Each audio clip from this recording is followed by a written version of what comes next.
police officers often seem to misuse their authority.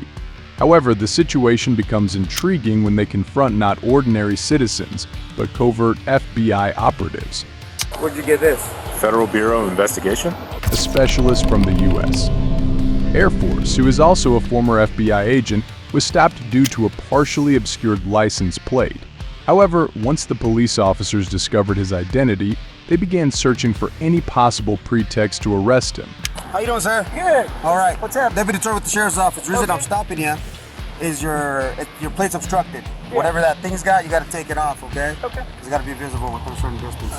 When you went to driving school and a cop pulls you over, what they tell you? Oh, you pull over when it's safe. No, you pull over immediately.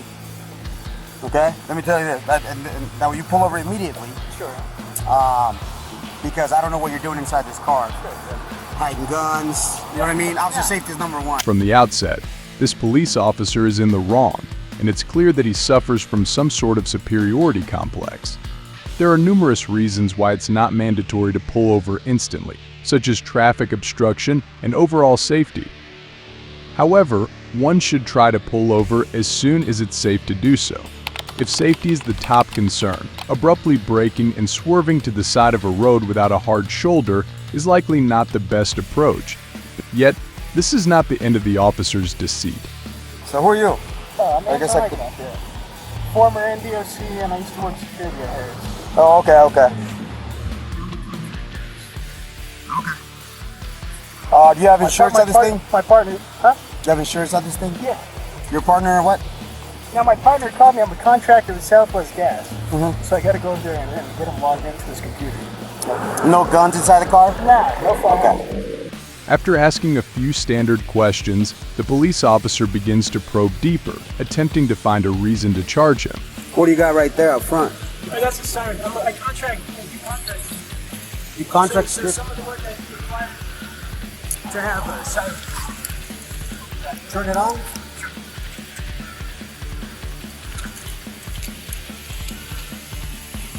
It's got wheel bags in the back too.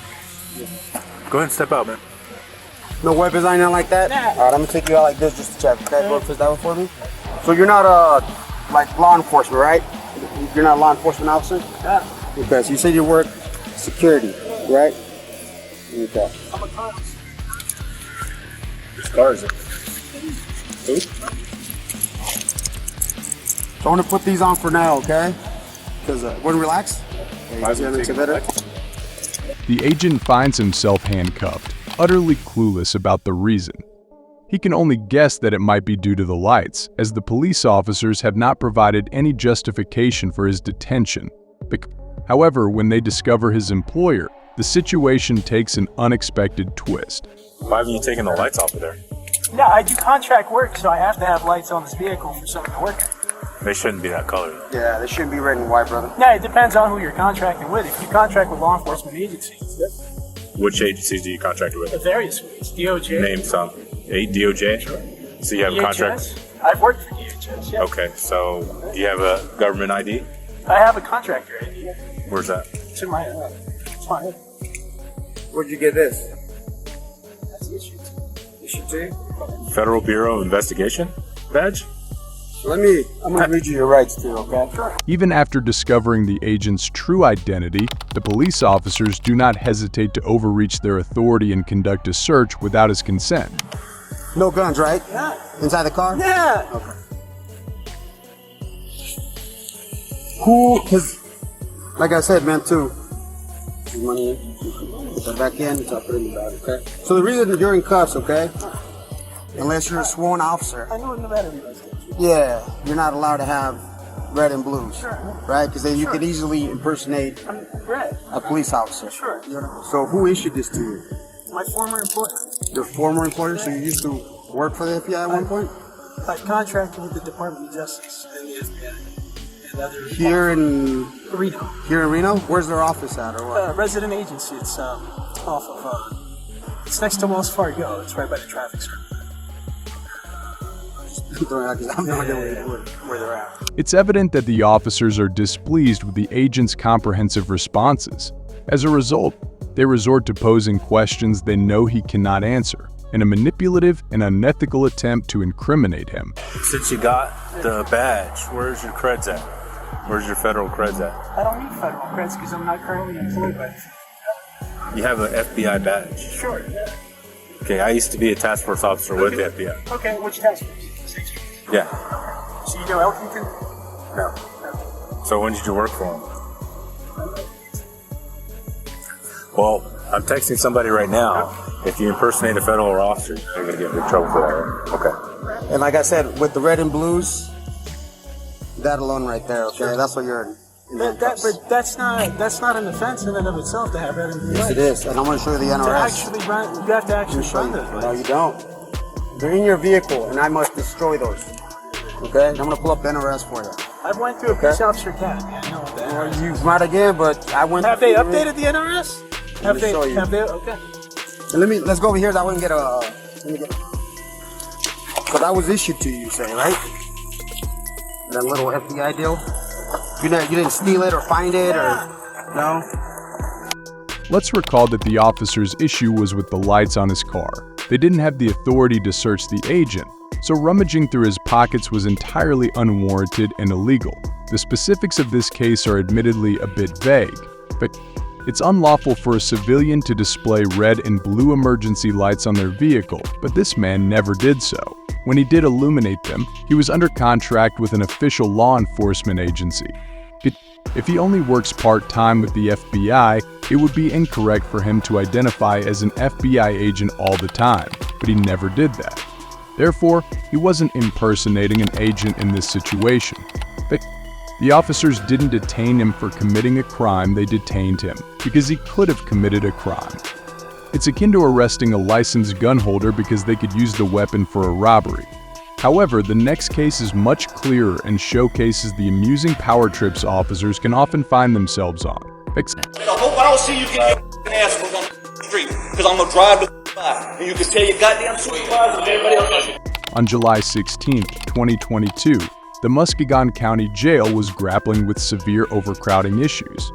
Many officers found themselves waiting outside the facility to book their suspects, but at that time, a crime suppression procedure was in effect in the city, leading to a significant increase in the number of suspects. However, as the jails became increasingly overcrowded, the county sheriff called off the procedure. Despite this, the police in Muskegon ignored the order. Consequently, officers in the area were instructed to process prisoners in a specific order based on who had apprehended them: local deputies first, state patrol officers second, and Columbus police officers. As one might expect, certain officers were not pleased with this arrangement. When one deputy rightfully moved ahead in the line, tensions began to escalate. They won't let us in.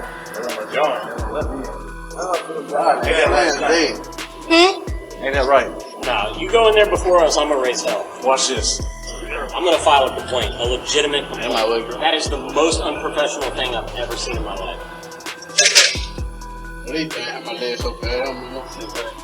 So wait a minute. Don't yell it. Don't start yelling. Hey, come on. I'm gonna file a complaint. That's fine. It's important to note that it's entirely acceptable for this officer to move ahead in line. He is simply following the county sheriff's directives. However, whether it's due to ego, a power complex, or mere frustration, the police officers are far from pleased. I mean, this is beyond my control. I don't have any, so don't yell at me. All right. As soon as that last one gets cleared, I'm gonna bring it back. Hey, yeah, unless another SO unit shows up. This is not my decision. Muskegon Deputy Blaine Atkins completes the booking of his suspect. However, upon returning to his vehicle, he discovers that it's been hemmed in by Columbus Patrol vehicles.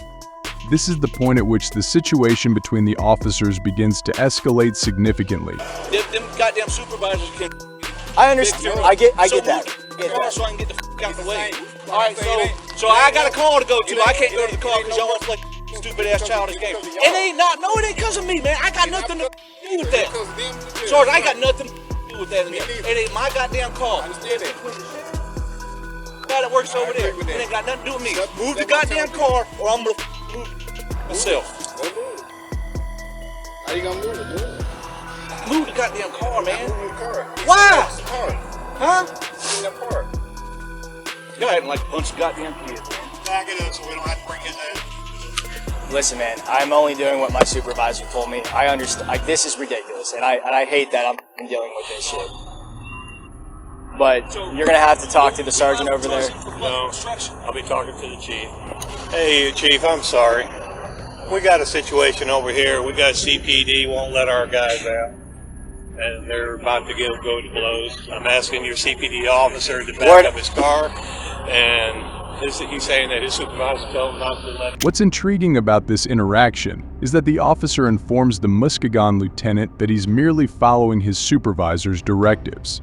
This isn't a simple misunderstanding between individuals, it's a conflict between two entire police departments. But meanwhile, citizens in danger are left without assistance due to this dispute. I know most of us are kind of at a standstill. Do I have anybody on Forest Road reference to 7511? Hey, sorry. We're all standing on the wall in jail. What car is it? Hey, move your car, bro. Fantastic. I try to get through, and they immediately, halfway open it, shut it on me. And I hear through the deputy saying to me on the radio, that female officer's trying to get into the door. Do not let her in that door. Do not let any officer through that door. From PD. From the jailer. The jailers are saying that through their radio. So they won't even let us through the door. The strain between the officers has reached a peak, with sergeants even having to intervene and separate them to prevent altercations. I don't want to fight. Everybody in. Everybody in. So what is the police officer's response when they feel threatened? They resort to using handcuffs. It's pretty bad, dude. Because This really. he was saying I'm about to arrest you for obstruction. Yeah. To me. Yeah. This guy's gonna kill me. And my sergeant's telling me not to move. I have this. And then when I started backing up, he told me to stop again. What about arrested all of them for not doing their job? Right. I really wish it's not my car right there, dude. I'm gonna leave the keys in there, dude. I really not want to be a part of to get charged with a crime, dude, for a stand, dude. I'm telling you right now. It requires more than an hour and the intervention of the Columbus police captain to defuse the situation. Ultimately, all suspects detained by Columbus officers are released with a court summons, despite facing felony charges. But the county sheriff and mayor conclude that significant improvements are needed in the Muskegon jail.